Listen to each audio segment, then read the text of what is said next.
Kasi sa mundo ng fast food boy, they know I own this fucking game. Baka nakakalimutan ako si McDo. I've got MC on my name. Yeah.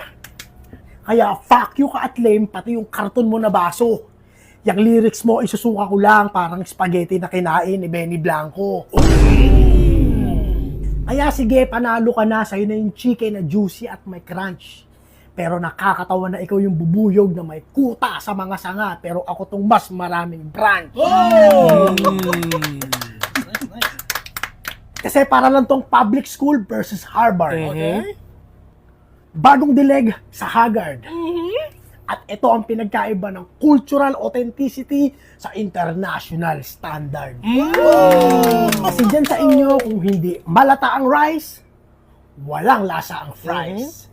Yung mga cashier nyo hindi nice, yung coke float nyo pa puro ice.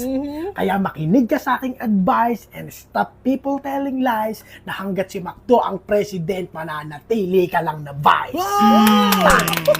Isang minuto para sa Jollibee. Yo!